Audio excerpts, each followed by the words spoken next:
오늘 본문 잘 보시면요. 부동산 하시는 분들이 관심이 많을 것 같아요. 웬 땅을 이렇게 복잡하게 사고 파냐?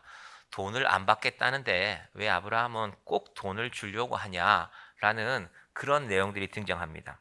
창세기잖아요. 우리가 지금 보는 책이 창세기가 50장까지 있거든요. 그 중에서 이제 25장쯤 가면 절반인데 23장쯤 왔으니까 이제 절반쯤 왔습니다. 이제 그대로 계속 가면 25주를 더하면 27주 정도를 더하면 창세기가 마치겠죠. 자, 세상을 만드신 하나님의 이야기가 창세기다라는 말이 창세기인데, 근데 사실은 창세기에 훨씬 많은 내용은요. 창세기 12장부터 창세기 50장 마지막 장까지는 약 40장은요. 창가정기라고 부를 수 있습니다. 가정을 만드신 하나님의 이야기입니다. 누구의 가정인가? 아브라함의 가정, 이삭의 가정, 야곱의 가정, 요셉의 가정의 이야기를 다루고 있습니다. 왜 그럴까? 중요하기 때문에. 하나님이 세상을 만드시고 사람을 만드신 것이 중요한데 그 사람들이 가정에서 가정을 기초로 살아가게 하셨거든요. 그래서 여러분 창세기를 우리가 공부하고 읽고 살펴보고 설교를 듣는 이유는 우리 가정은 어떻게 세워가야 될까? 우리 가정마다 다 사정이 있고 형편이 있죠.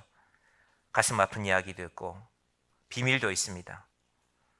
어떤 이들은 아유 우리 집에는 자랑할 게 많아. 이것도 자랑하고 저것도 자랑하고. 근데 자랑할 게 많다는 건요. 사실은 숨기는 것도 있다는 겁니다. 모든 것이 완벽하게 자랑만으로 존재하는 것은 없습니다. 또 반대 경우도 있습니다. 내 남편이나 혹은 내 아내를 아유 우리 남편은 흠이 많아. 내 아내는 흠이 많아. 라고 한다고 여러분이 따라서 욕하시면 안 됩니다. 야, 내가 욕한다고 너도 욕하냐 이러면 큰일 나거든요. 그래서 누군가의 마음속의 가정은 한편으로는 아쉬움으로 안타까움으로 아픔으로 그러나 그 가운데에 기대와 소망을 품는 것이 바로 가정입니다. 그런데 하나님께서 어느 순간에 우리의 가정들을 정돈해 가실 때가 있습니다. 근데 이 정돈이 내가 원하는 것과는 방향이 다를 때도 있습니다. 내가 원하는 건 우리 가정의 이 문제들이 이쪽 방향으로 이렇게 해결되어져 가면 좋겠는데 하나님은 반대쪽 방향으로 해결해 가십니다. 그래서 당황하기도 합니다. 왜 이러시지? 내가 그렇게 기도했는데 그런데 좀 더 시간이 지나면 하나를 더 깨닫습니다. 내가 원했던 것이 이루어지는 것보다 하나님이 인도하시는 방향이 맞구나. 여러분 믿음이 뭘까? 이게 믿음입니다. 죽어도 난 이거 용납 안 됩니다. 일이 가야 되는데 왜 이쪽으로 보내십니까? 하면 이게 마음에 용납이 되지 않습니다. 자, 그런데 하나님이 이 인생의 정돈들을 하시는 방법 가운데 중요한 것이 바로 한 사람의 죽음입니다. 우리도 우리 가정에도 누군가 돌아가신 분이 계시죠. 우리 할머니, 할아버지가, 우리 어머니, 아버지 가운데 누군가가 돌아가시면 처음에는 슬픔, 충격, 눈물, 절망이지만 세월이 지나면서 깨닫습니다. 그래서 그때쯤 저도 아버지가 돌아가셨는데 하나님이 그래서 그때쯤 내 아버지를 데려가셨구나. 한참 지나서야 깨닫게 됩니다. 오늘도 한 사람의 죽음이 있습니다. 이 사라의 죽음인데요. 그런데 하나님이 내 인생을 이렇게 정돈해 가시는구나. 때로는 누군가의 죽음을 통해서, 내 부모님 중에 누군가의 죽음을 통해서 정돈해 가시는 것이 믿어지면 한 가지가 더 확실해집니다. 우리 하나 더 내려가면 집사님 시편 118편 6절 말씀이 보일 텐데요. 같이 한번 읽어볼까요? 시작. 여호와는 내 편이시라 내가 두려워하지 아니하리니 사람이 내게 어찌할까. 우리 가정의 문제건 내 인생의 문제건 우리는 결국 문제라고 생각하는 것은 두려움이거든요. 그 중에서도 사람에 대한 두려움이 있습니다. 목사님 저는 사람은 괜찮고 우리 경제적인 문제만 해결돼야 됩니다. 곰곰이 생각해 보면 경제적인 문제에도 사람이 연관됩니다. 그럼 우리는 사람 때문에 염려하는데 순서를 잘 보세요. 여호와가 먼저 나왔고요. 그 다음이 내가 나왔고요. 마지막에 사람입니다. 하나님이 정말 내 편이시면 내가 중요합니다. 왜냐하면 하나님께 내가 중요하거든요. 하나님이 정말 내 편이시면 그래서 내가 두려워하지 않게 됩니다. 이 두려워하는데 목적어가 없어요. 무엇을 두려워하는지, 누구를 두려워하는지. 목적어가 없는 문장들은 이 히브리어에서는요. 모든이나 아무도를 넣으면 됩니다. 내가 아무도 두려워하지 않는다. 혹은 내가 모든 것을 두려워하지 않는다. 그럼 내가 아무도 두려워하지 않으면 여러분이 교만해서가 아니라 하나님이 내 편이심이 분명하기 때문에 내가 두려워할 것이 아무것도 없다 하면 꽤 괜찮은 믿음입니다. 그러면 마지막 문제가 정리됩니다. 사람이 내게 어찌할까? 여러분 특히 사람의 마음이 잘 정리 안 돼요. 내가 얼마를 주면 이 사람이 마음을 내게 돌이킬까? 잘 되지 않습니다. 그래서 투표에 선거의 결과를 모르잖아요. 내가 이만큼 했는데 이만큼 뭐 옛날에는 고무신도 돌리고 뭐 돈봉투도 돌리고 투표가 민주주의가 성숙하기 전에는 나라들마다 투표라는 것이 여러 문제가 많습니다. 우리도 그런 시절이 있었죠. 뭐 밤에 와서 돈봉투도 돌리고 뭐 고무신도 돌리고 그런 일들이 많았는데 그런데 열어보면 뚜껑을 열어보면 결과가 달라요. 내가 분명히 고무신을 다 돌렸는데 표가 많이 나오지 않습니다. 사람의 마음을 오늘 우리가 교동문으로 본 말씀이 시편 33편이거든요. 그 사람의 마음을 누가 지으셨을까 보면요. 그는 그들 모두의 마음을 지으시며 하나님이 지으셨습니다. 여러분 다른 사람 마음 내 마음대로 안 되죠. 그런데 지으신 분은 바꿀 수 있습니다. 그래서 하나님 앞에 기도하는 인생이 되기를 바랍니다. 자, 하나님께서 사라의 인생도 사라의 죽음으로 아브라함의 가정을 정돈하시는데 1절에 이렇게 시작됩니다. 23장 시편 창세기 23장 1절 보겠습니다. 사라가 127세를 살았으니 이것이 곧 사라가 누린 햇수라 127세. 꽤 오래 살았죠. 그죠? 요즘의 기준으로 해도. 근데 아브라함은 175세까지 살았거든요. 보통 여자가 더 오래 사는데 이건 그냥 제 해석입니다. 사라가 마음고생을 많이 했거든요. 그래서 좀 일찍 돌아가신 것 같아요. 자, 그런데 이 127이라는 숫자가 놀라운 숫자입니다. 여러분 성경에서 사라가 여자인데 127세에 죽었다라는 기록을 남겼는데요. 혹시 사라 말고 다른 여자분들, 성경의 여자분들 많이 나오잖아요. 몇 살에 죽었다는 기록 혹시 여러분 찾아본 거 있으세요? 한번 생각해 보세요. 사라 말고 뭐 예를 들면 사무엘의 어머니 한나라든지 그리고 성경에 유명한 남자들마다 다 부인이 있었잖아요. 이삭의 아내인 리브가라든지 뭐 예수님의 육신의 어머니인 마리아라든지 몇 살에 죽었다가 없습니다. 성경에 유일하게 여자 가운데 몇 살에 죽었다고 기록된 사람은 사라가 유일합니다. 여자분들은 일단 좀 섭섭하기도 하실 겁니다. 아니 남자들은 창세기 5장에 가보면 남자들은 수십 명 몇 살에 살았다 몇 살까지 살았다 다 기록해 놓고는 여자들은 왜 그래? 성경에 기록될 당시에 적어도 2000년 전에는 여자분들에 대한 세상의 대우가 좋지 않았습니다.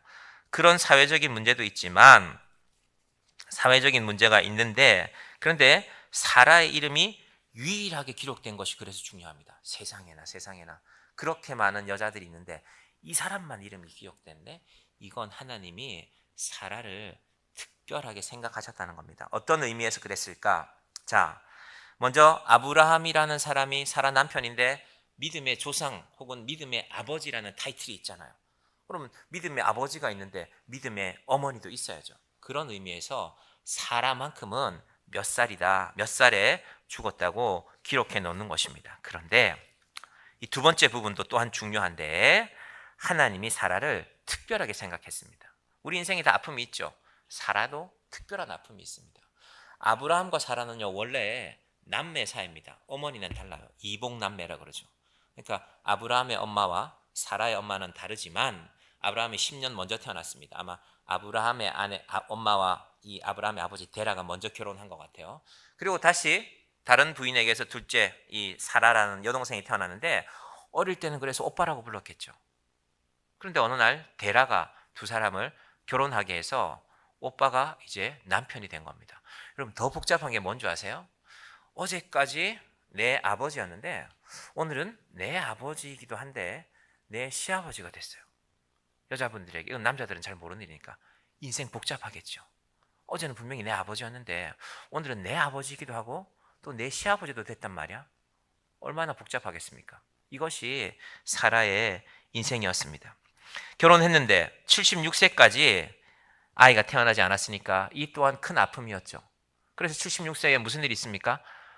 자기의 여종 애굽 여자 하갈을 아브라함의 처소에 들여 넣어서 아들이 태어났는데 그랬더니 이제는 또 그 하갈이라는 여자가 사라를 무시해요. 또 다른 아픔입니다. 그 와중에 아브라함은 사라에게 어떤 일을 했냐면요. 두 번이나 아브라함 자신이 살기 위해서 혹은 그 가족 전체가 살기 위해서의 이유도 되지만 이 여자 내 마누라 아닙니다. 내 여동생입니다. 틀린 말 아니죠. 하지만 사라한테는 그래서는 안 되죠. 왜냐하면 사라 인생의 아픔이니까 그게. 내가 네 여동생이었다가 네 아내가 됐는데 네가 지금 네 살겠다고 그런 소리 하냐? 이 인간아. 말이 좀 경박하지만 그런 마음이 사라의 마음 아니었을까요? 그렇게 몇 살까지 살았습니까? 90세까지 살았습니다. 내 인생이 이렇게 끝나는 건가? 근데 하나님의 약속이 있었죠. 그 약속이 이루어진 것이 이제 이삭이 태어나는 것입니다. 90세에 이삭이 태어나서 이삭이 태어났을 때 아마 사라가 젖을 물렸을 텐데 젖이 잘 안 나왔을 것 같아요. 나이가 너무 많아졌으니까. 근데 빈 젖이라도 물리고 있는 것이 사라에게는 행복이었을 것입니다. 그렇게 몇 년을 살았을까요? 37년. 그러니까 90 더하기 37 하면 127세가 되거든요. 왜 127을 기록했는가? 말하자면 사라의 인생 일막에는 슬픔이 너무 많았다. 여러분의 어린 시절에도 슬픔이 있었습니까? 여러분의 젊은 시절 인생에도 실패 때문에 눈물 흘렸습니까? 그러면 사라는 이제 이삭을 통해서 인생 2막을 맛보는 것입니다. 37년이니까 꽤 긴 세월이죠. 90년, 물론 절반은 되지 않지만 약 40년을 이삭이 태어나고 자라고 장성한 모습까지 보다가 사라가 죽은 것입니다. 이건 말하자면 인생 2막은 사라의 인생 2막은 하나님의 선물입니다. 자, 우리 교회를 곰곰이 생각해 보니까 우리 교회가 7년 됐다 그랬잖아요. 우리가 3월 25일 날 첫 예배를 드렸는데 2018년도에. 그러면 여러분도 대부분 이제 웬만큼 나이가 드셔서 우리 교회 오신 분들은 정영교회는 말하자면 여러분의 인생 2막이기도 하고 신앙 2막이기도 합니다. 이 영국 사람 버나드 쇼라는 사람이요, 자기 묘비에 이렇게 쓰고 죽었습니다. 사진 한번 보여줄까요? 노벨 문학상도 받고 유명한 사람인데요. 묘비에다가 이 사람은 영어로 적었는데 그걸 한번 번역해 보니 이렇게 번역할 수가 있습니다. 우물쭈물하다가 내 이럴 줄 알았지.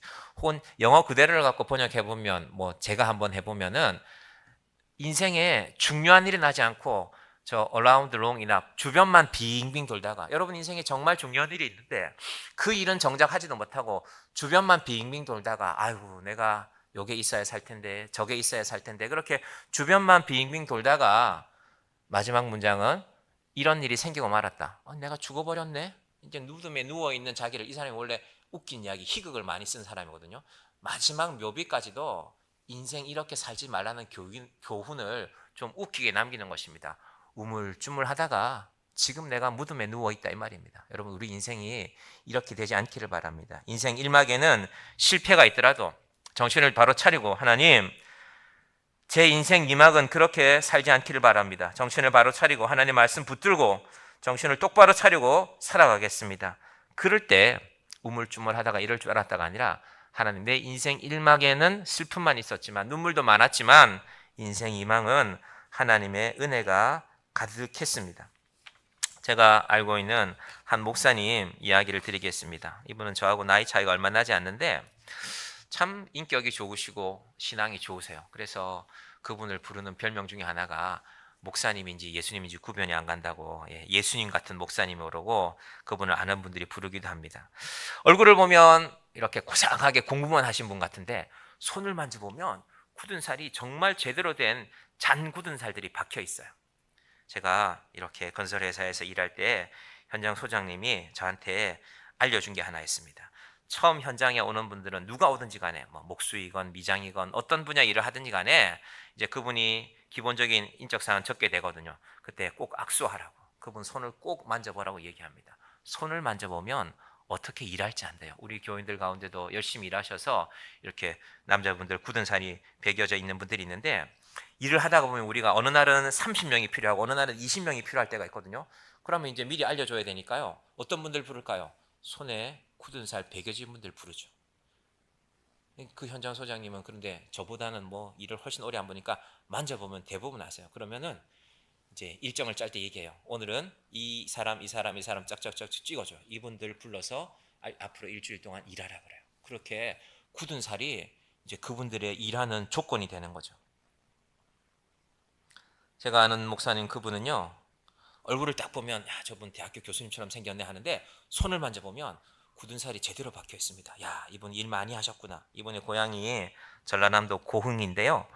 고흥은 섬은 아닌데 육지하고 전라남도 남쪽 목포와 순천 사이에 있는 고흥이 육지하고 연결되어 있고 아래쪽으로 동그랗게 이렇게 섬 모양이 만들어져 있습니다. 그래서 고흥읍이 있고 가운데 그 다음에 남쪽에는 제법 넓은 들판이 있고 그리고 전체적으로 바닷가이기 때문에요. 이 어업을 하는 분들도 많은 곳이 바로 고흥이란 동네인데 이분의 고향은 읍내도 아니고 그리고 들판이 있는 논이 많은 동네도 아니고 고흥에 가면은 남쪽에 주로 넓은 들판이 있는데 여러분 이순신 장군 영화 보면 녹동 만호 정훈 장군이라고 나오는데 그분의 있는 동네가 녹동인데 녹동은 옛날부터 들판이 있었어요. 그래서 고흥에서 제일 넓은 들판이 있는 동네도 아니고 이분의 집은 이분의 동네는 논농사도 없는 산골에 살았습니다. 여러분 밭농사는 힘들어요. 농사 지어보신 분들 아실 텐데요. 논은 기계들이 많이 나왔어요. 경운기가 우리나라에 일찍 나왔거든요. 경운기로도 일하고 또 논은 운반할 수 있는 수단이 가까이 있는데요. 밭은 리어커를 끌고 가거나 기껏 해봐야 경운기 몰고 가서 열심히 일해서 다 손으로 일해야 되기 때문에 밭농사는 쉽지 않습니다. 이분의 집에 밭이 있었는데 이 아버지가 초등학교 때부터 학교만 갔다 오면 밭에 데리고 나가서 일을 했답니다. 그리고 언제부턴가 아버지가 이분에게 이런 얘기를 했대요. 얘야, 너는 열심히 밭농사 짓고 한자 공부 좀 해서 우리 동네 이장하면서 살면 좋겠다라고 했대요. 마을 이장이 중요한 역할을 하시죠. 그런데 아버지가 아들한테 중학교만 졸업하고 그것도 중학교만 졸업하고 동네 이장을 목표로 살아가면 좋겠다라고 말하면 이거 아들 입장에서는 서운한 일이거든요. 그런데 이분이요. 아버지한테 그 얘기를 자주 들으니까 그냥 자기 마음에 정해졌대요. 그래, 나는 아버지 얘기대로 중학교만 졸업하고 공부도 하지 말고 밭농사 지으면서 한자 공부해서 이장님이 한자를 알아야 뭘 동네 사람들 서류를 쓸 거 아닙니까? 그렇게 살아야 되겠다고 마음에 정했대요. 그런데 중학교 3학년 되면 이제 고등학교 어떻게 지나갈지 학교에서 조사하잖아요. 그런 내용으로 학교 선생님한테 얘기했더니 학교 선생님이 깜짝 놀라면서 너 성실하고 공부도 제법 하는데 왜 그러냐 하면서 그 다음날 토요일 날 학교를 갔는데 그 다음날 옆 동네에 있는 교회를 가보라고 했대요. 이분한테. 그래서 중학교 3학년 때 처음 교회를 나갔습니다. 교회 가서 목사님 말씀을 듣다가 성경 말씀도 듣지만 목사님 설교를 듣다가 이 중학교 3학년짜리 아이 마음속이 달라졌어요. 아, 이 내가 농사 짓고 밭농사 짓고 마을 이장하는 걸 꿈으로 삼아서는 안 되겠구나. 그래서 마음을 고쳐먹고 고등학교를 가기로 했어요. 아버지는 허락을 안 하니까 멀리 있는 고등학교에 도망을 가서 이제 편지를 써놓고 집을 나갔어요. 아버지, 저는 좀 멀리 가서 고등학교 공부를 합니다. 시간이 좀 지나면 돌아오겠습니다. 혼자 살아야 되는 겁니다. 그래서 전주에 가서 고등학교를 갔고 고등학교를 졸업하고 이제 회사에서 일하면서 지내고 있다가 한 여자를 만나게 됐습니다. 고생했죠. 그럼 아무리 고등학생이 자취를 해도 그래도 자취방 값은 부모님이 내주지 않습니까? 아무리 집에 돈이 없어도 고등학생이 낮에는 공부하고 밤에는 일해서 자취방 돈 내고 나면 남는 돈이 별로 없었대요. 그렇게 살아가다가 어쨌든 교회를 의지하고 살아갔습니다. 그러다가 교회 청년부에서 한 자매를 만나게 되었는데 이 자매와 이제 서로 미래를 약속하는 사이가 되었습니다. 자, 새로운 인생이 시작된 것이죠.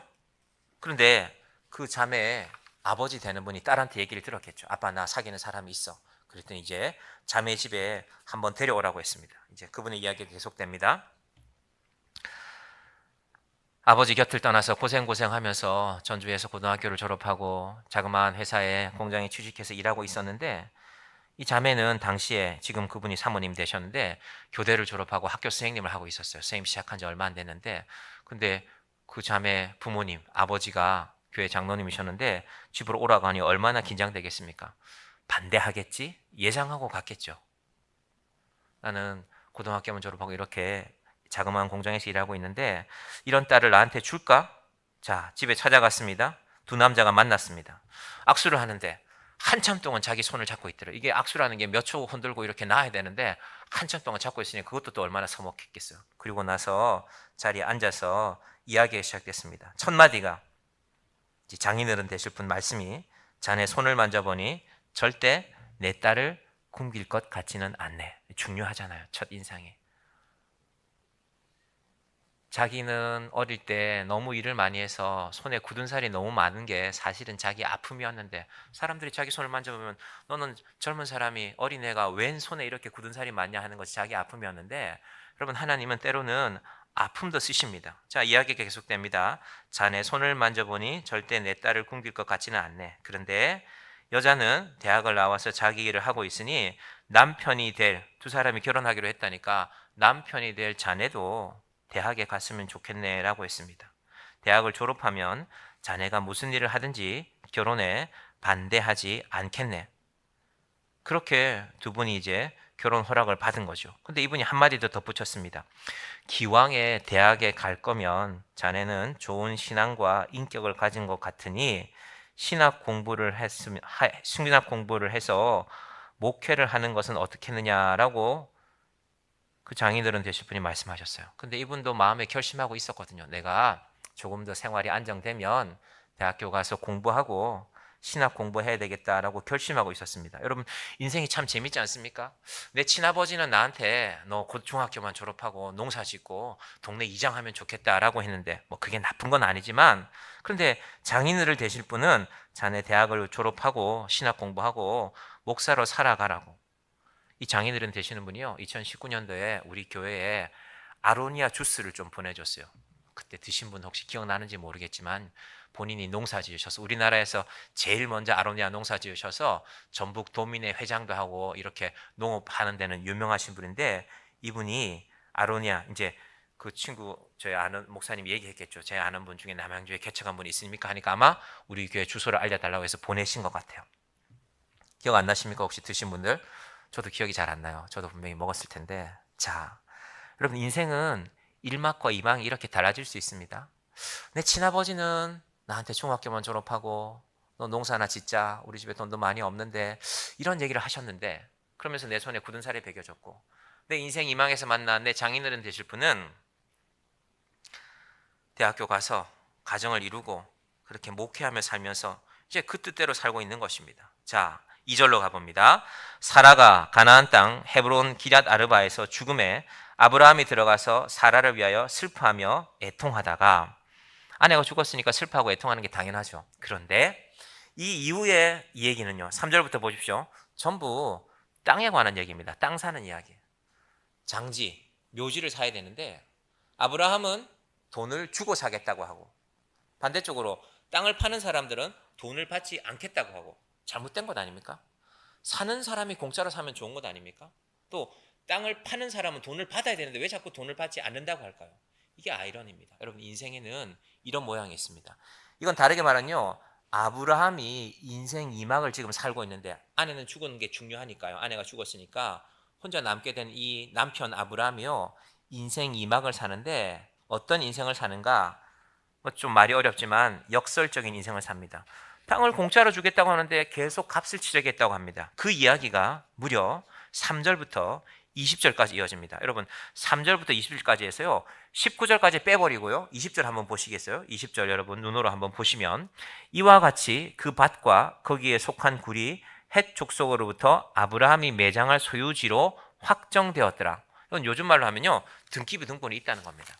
소유자 아브라함, 이거면 끝나는 말인데, 그래서 3절부터 19절은 빠져버려도 돼요. 성경이 왜 필요 없는 이야기를 기록해 놓았겠습니까?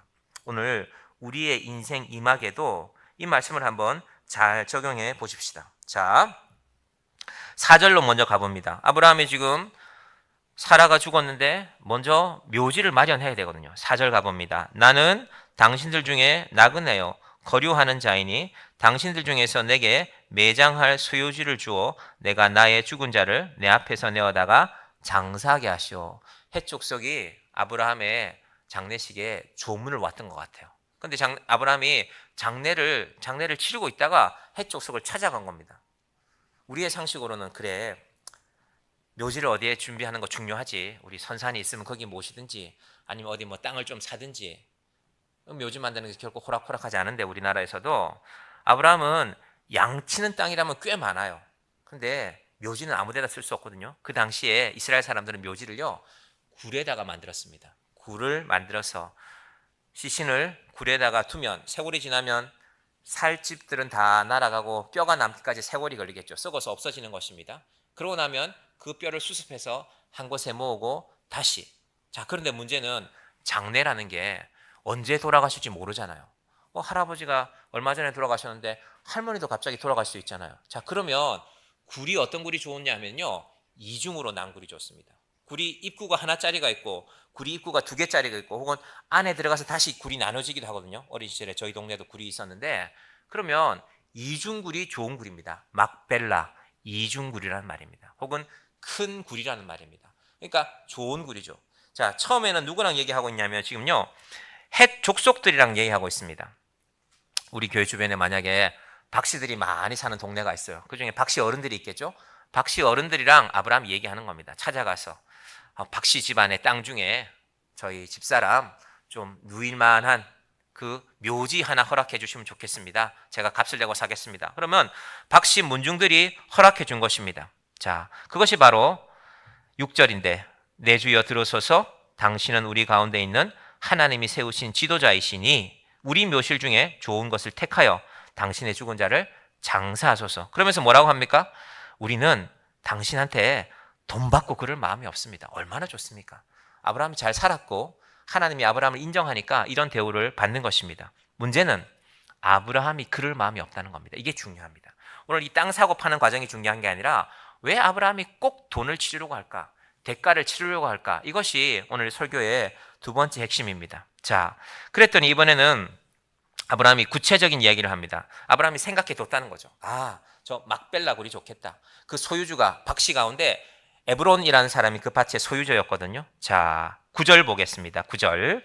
그가 그의 반머리에 있는 그의 막벨라 굴을 내게 주도록 하되 충분한 대가를 받고 그 굴을 내게 주어 당신들 중에서 매장할 소유지가 되게 하기를 원하노라 하매. 여러분, 아브라함이 큰 재산을 가지고 있고 양도 치고 소도 치고 넓은 땅을 가지고 있으니까요, 땅 거래를 한두 번 한 사람 아닙니다. 근데 충분한 대가를 주겠다고 하는 건요, 거래소에 미리 쓰는 겁니다. 계약서에.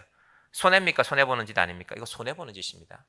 여러분, 계약을 하는 사람들은요, 끝까지 자기가 줄 수 있는 금액을 말하지 않습니다. 서로 마지막에 꺼내놓죠. 사는 사람이야 최대한 깎으면 좋은 것이고 파는 사람이야 최대한 많이 받으면 좋은 거 아닙니까? 그게 협상 아닙니까? 근데 지금 아브라함은요, 손해볼 작정을 하는 겁니다. 충분한 대가를 주겠습니다. 원하는 만큼 부르시오라는 얘기를 하는 겁니다. 계속해서 아브라함의 이야기가 계속됩니다. 자, 그러다가요, 또 한 번 에브론이라는 사람이, 지금 에브론이라는 사람은요, 자기 집안에서 자기 족속이 결정한 문제이기 때문에요, 자기 의견을 내세우면 안 돼요. 그게 공동체 문화거든요. 자기 집안 어른들이, 박씨 어른들이 누구든지 우리 원하는 땅 다 주겠습니다. 그런데 박씨 집안에 젊은 사람 하나가 그래도 난 돈 받을 겁니다, 이러면 안 되는 겁니다. 그러니까 에브론이 말을 못 하고 있어요. 그런데 아브라함이 계속해서 세 번째 찾아가서 돈을 주겠다고 하니까 성문이 나오거든요. 10절에 보시면요, 에브론이 헷 족속 중에 앉아 있더니 그가 곧 헷 족속 성문에, 이 성문이라는 건 우리나라도 성이 있는데 사람들이 드나드는 곳인데 요즘 말 하면 그게 법원입니다. 법원. 재판이 이루어지는 곳. 증인이 있고. 자, 헷 족속 여러분 잘 들으세요. 에브론이 아브라함에게 저 땅을 주는데 그냥 줍니다 하고 땅 하고 결정이 나는 곳입니다. 그 이야기가 지금 이루어지고 있는데 아브라함은 또 세 번째 돈을 주겠다고 합니다. 그랬더니 드디어 에브론이 액수를 이야기합니다. 14절부터 보면요, 14절 15절 보면 에브론이 아브라함에게 대답하여 이르되 내 주여 내 말을 들으소서. 땅값은 은 400세겔이나 그것이 나와 당신 사이에 무슨 문제가 되리이까? 당신의 죽은 자를 장사하소서.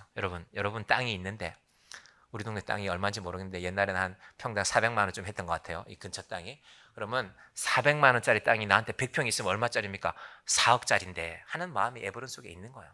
내 땅 4억짜리인데, 내 땅 4억짜리인데 이거 그냥 주게 생겼네. 우리 집안 어른들이 저렇게 말하니까 내가 돈 받는다는 말도 못하고. 그게 사람입니다. 그래서 사람들이요, 그냥 가져가. 우리 사이에 그대로 들으시면 안 돼요. 그죠? 여러분도 그렇게 말할 때 있잖아요. 우리 사이에 그래도 돈 주면 좋아합니다. 예전에 저희 할머니 살아계실 때 추석날이나 설날 되면 삼촌들이 어떻게 모이면 고스톱을 치는데 할머니한테 잃어주기 고스톱이에요. 이 눈치 없이 따면 큰일 나요. 그래서 최대한 잃어주고 할머니 이제 용돈이 두둑하게 쌓이면 아이고 너희들 살기도 바쁠 텐데 오늘도 이뤄주고 가냐 하면서요 뒤로 돌아서서 돈 세고 있어요. 얼마 땄는지 이렇게. 사람은 자식들한테 말은 아이고 니네들 살기도 바쁠 텐데 그 자식들이 바보처럼 이뤄주니까 또 얼마나 좋아요. 그러고 나서 다 세고 있어요. 사람은 계산해 둡니다. 지금은 잘 몰라요. 세월이 지나면 이게 문제가 세월이 지나면 이루어질 일이 있기 때문입니다. 그래서 아브라함은 왜 이런 일을 하는가 알고 있는 것입니다. 지금은 상관없지만 세월이 지나면 분명하게 해놓지 않으면 문제가 될 걸 알기 때문에 그게 이제 우리가 오늘 봐야 될 창세기 15장부터 말씀인데요. 창세기 15장으로 한번 가볼까요? 아브라함 지금 무슨 생각하고 있냐면요. 당장 자기가 돈 몇 푼 이익 보는 거 생각하지 않습니다. 은 400세겔 큰 돈이거든요. 그런데 그게 문제가 아니라 앞으로 내 인생에 내 후손들에게 생길 일을 생각하고 있습니다. 창세기 15장으로 한번 가보면요. 15장 13절부터 한번 보시면요. 여호와께서 아브라함에게 이르시되 너는 반드시 알라 내 자손이 이방에서 객이 되어 그들을 섬기겠고 400년 동안 내 자손을 괴롭히리니 애굽에서 400년 동안 종살이 한다는 걸 약속하셨습니다. 예전에는 아브라함이 이걸 듣고도요. 사실은 그대로 살지 않았어요. 그래서 사라를 자기 아내라 그러지 않고 당장 그 상황을 모면하기 위해서 자기 여동생이라고 말했던 겁니다. 근데 이제 달라졌습니다. 지난 시간도 마찬가지인데 그래서 이삭을 드리는 것입니다. 왜? 약속을 믿기 때문에. 하늘의 별과 같은 자손을 주신다고 했기 때문에. 자, 그들을 14절에 보시면 그들이 섬기는 나라를 내가 징벌할지며 내 자손이 큰 재물을 이끌고 나오리라. 자, 애굽 땅에서 탈출하는 날이 있을 텐데 그러면 돌아올 땅이 있어야 되잖아요. 근데 지금 400년이 지났잖아요. 지금이야 아브라함이 살아있을 때야 우리 분명히 봤어. 증인이야 우리가 하지만 400년 뒤에 증인이 어디 있습니까? 아무도 없죠. 그래서 증거를 남기는 겁니다. 무언가가 남았을 것입니다. 그것이 바로 오늘 이 막벨라 굴을 대가를 치르는 아브라함의 모습입니다. 자, 15절과 16절도 가보시면요. 너는 장수하다가 평안히 조상에게로 돌아갈 것이요. 창세기 15장입니다.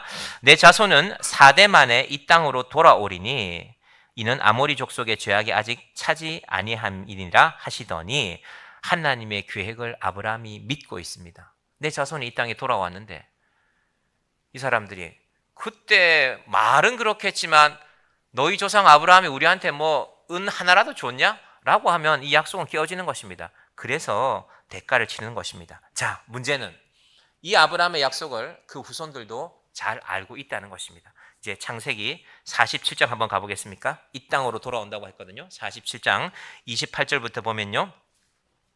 자, 30절로 바로 가겠습니다. 28, 29, 30절. 자, 야곱이 그 땅에 살다가 이제 17년 만에 돌아오게 됩니다. 그때 요셉에게 하는 말입니다. 시작. 내가 조상들과 함께 눕거든 너는 나를 애굽에서 메어다가 조상의 묘지에 장사하라. 요셉이 이르되 내가 아버지의 말씀대로 행하리이다. 왜 이걸 야곱이 알고 있습니까? 아브라함이 말해줬기 때문에. 누구한테? 이삭한테 말했겠죠. 이삭 너 잘 알아라. 앞으로 우리 후손들이 애굽 땅에 이방 땅에 갔다가 400년 만에 돌아올 텐데 여기 이 땅이다. 막벨라 굴을 내가 샀다. 그리고 기랏 아르바 땅이다. 동시에 기랏 아르바가 속한 땅이 헤브론인데요. 여러분 헤브론의 뜻이 하나님과 만나는 자리, 하나님과 교제하는 자리입니다. 너희들 여기 와서 하나님 만나야 된다. 자, 야곱도 이런 약속을 하지만요. 더 중요한 요셉도 마찬가지입니다. 요셉이 창세기 50장 24절에요. 이번에는 요셉의 말 들어봅시다. 이삭에게 얘기했고 이삭은 야곱에게 얘기했고 야곱은 요셉에게 얘기했겠죠. 창세기 50장 24절 요셉이 그의 형제들에게 이르되 나는 죽을 것이나 하나님이 당신들을 돌보시고 당신들을 이 땅에서 인도하여 내사 아브라함과 이삭과 야곱에게 맹세하신 땅에 이르게 하시리라 하고 요셉은 애굽 총리거든요. 애굽 총리가 장례 치르면 애굽에서 제일 좋은 묘지 우리 같으면 국립묘지의 제일 좋은 자리에 요셉 묻힐 수 있겠죠. 그게 아니라는 겁니다. 내가 애굽의 총리건 아니건 나는 내 조상이 정한 아브라함이 정한 믿음의 자리로 돌아가겠다. 요셉은 한참 뒤에 돌아갑니다. 언제 돌아가는가? 모세 때 돌아가요. 모세도 그걸 기억하고 있어요. 자, 창세기 출애굽기 13장 19절에 모세가 요셉의 유고를 가져갑니다. 봅니다. 모세가 요셉의 유고를 가졌으니 이는 요셉이 이스라엘 자손으로 단단히 맹세하게 하여 이르기를 하나님이 반드시 너희를 찾아오시리니 너희는 내 유고를 가지고 여기서 가지고 나가라 하였음이라. 400년 만에 내 자손이 돌아올 것이라는 약속이 분명하게 이루어져 있습니다. 누구를 통해서? 무려 모세를 통해서. 여러분, 이것이 아브라함의 인생 이막입니다. 사라는 이삭을 얻고 37년 동안 이삭을 보는 기쁨을 누리며 살았습니다. 그게 하나님이 주신 기쁨이었습니다. 아브라함은 이후에 있을 일들, 여러분 더 놀라운 일을 우리가 알고 있잖아요. 아브라함은 몰랐습니다. 2000년이 지나고 주후 70년에 예루살렘이 완전히 망했거든요. 로마 군대에. 그리고 온 세상이 흩어졌습니다. 유대인들이 2000년 만에 돌아갔잖아요. 그 사실 자체가 우리가 뭐 이스라엘이 잘한다 못한다 이 문제를 떠나서 그 사실 자체가 인류 역사에 없는 일입니다. 여러분 200년만 지나도 돌아가는 민족 없습니다. 어떻게 돌아갈 수 있습니까? 완전히 다른 사람 땅이 되는데. 그런데 2000년 만에 돌아갑니다. 이것이 하나님의 약속입니다. 그런 의미에서 오늘 설교의 결론은 우리의 막벨라가 필요합니다. 여러분 정향교회가 요즘 우리 초등학교 4학년 꼬마들이가 수시로 교회를 와요. 교회 와서 갑자기 제문을 확 열고 들어오기도 하고. 근데 제가 애들이 교회 오는 게 참 귀하다. 요즘 교회 아이들이 잘 안 보이거든요. 교회 와서 물론 기도하러 온 건 아니고 과자 좀 달라 그러고 좀 쉬었다 간다 그러고 주스도 달라 그러고. 여러분 교회가, 제가 그래서 지난 토요일 날은 애들이 왔길래 예배당에 먼저 데려와서 같이 기도하자고 했습니다. 여러분 누군가에게 우리 교회가 신앙을 위해서 돌아올 수 있는 자리가 되기를 바랍니다. 그러기 위해서 우리가 대가를 치르는 것입니다. 예배드리고 찬양하고 기도하고 또 여러분이 헌금하셔서 이렇게 교회를 지켜 나가는 것입니다. 그런 의미에서 교회는 누군가의 신앙의 막벨라입니다. 저와 여러분이 지켜나가는 우리의 막벨라입니다. 우리가 그 자리를 지킬 때 무덤이 중요한 게 아니라 헤브론, 하나님과 교제하는 자리가 지켜집니다. 여러분의 자녀들, 여러분의 가정의 신앙도 마찬가지입니다. 엄마 아빠가 힘들지만 믿음을 지켜나가는 것을 보면서 자녀들이 생각합니다. 내가 돌아갈 자리가 저것이구나. 내가 돌아갈 믿음의 자리가 있구나. 여러분 정향교회가 우리의 믿음의 막벨라가 되기를 바랍니다. 여러분의 가정이 그러하길 바랍니다. 여러분 세상에 소중한 것을 얻는데 희생하지 않는 것이 어디 있습니까? 희생하지 않고 얻는 것이, 세상에 소중한 것이 어디 있습니까? 그런 것들은 곧 사라집니다. 공짜로 얻은 것들은. 그래서 아브라함이 오늘 대가를 치르고 있는 것입니다. 우리의 예배가, 기도가, 헌신이 하나님께서 이곳을 우리의 막벨라로, 우리의 헤브론으로 세워가는 은혜가 있기를 바랍니다. 이 사순절이 바로 하나님에게 그 아들을 대가로 주신 것을 기억하는 날입니다. 우리가 아무리 대단한 것을 드려도 하나님의 아들을 대신할 게 뭐가 있겠습니까? 이 사순절이 그런 우리의 사순절이 되기를, 하나님의 그 은혜를 기억하며 살아가는 우리의 막벨라를 세워가는 사순절이 되기를 주님의 이름으로 간절히 축원드립니다. 기도하겠습니다. 하나님 아버지 감사합니다. 우리의 인생 일막은 어떠하였습니까? 눈물과 슬픔으로 가득 찬 날들이 있었습니까? 하나님 아버지, 하나님께서 사라에게 이삭을 통하여서 인생 이막을 허락하여 주시는 것처럼 우리의 인생에도 인생 이막이 아름답게 열려지게 하여 주시옵소서. 하나님, 특별히 우리가 우리의 믿음의 터전 정향교회를, 우리 가정을 우리 인생의, 우리 신앙의 막벨라로, 헤브론으로 세워가게 하여 주시옵소서.